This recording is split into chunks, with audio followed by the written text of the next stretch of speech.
If you are a student of law और आपको constitution पढ़ना है, और कॉन्स्टिट्यूशन पढ़ने में सबसे बड़ी प्रॉब्लम क्या होती है, कॉन्स्टिट्यूशन नहीं मतलब कोई भी बेयर एक्ट पढ़ने में हमें इसकी लैंग्वेज समझ नहीं आती।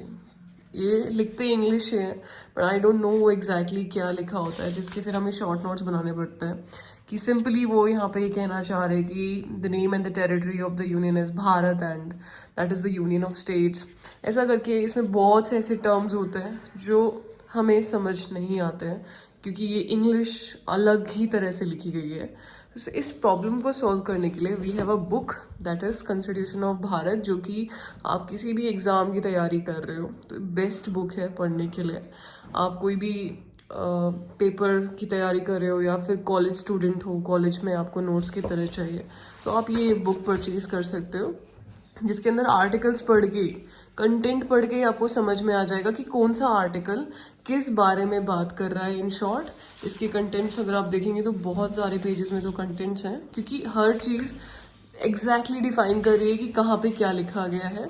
एंड उसके अलावा इसके अंदर सारी इंपॉर्टेंट चीज़ें, इंपॉर्टेंट केसेस, कंडीशंस और जो भी इंपॉर्टेंट क्वेश्चंस आते हैं पेपर के अंदर, किसी भी पेपर के अंदर वो सारी चीज़ें मेंशन की गई हैं अच्छे से।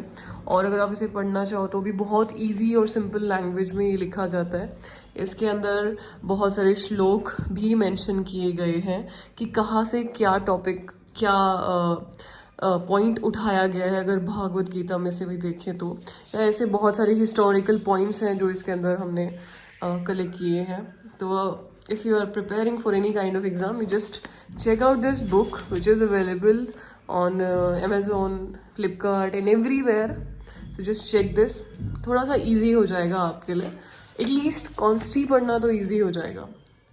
That's all for today. Thank you.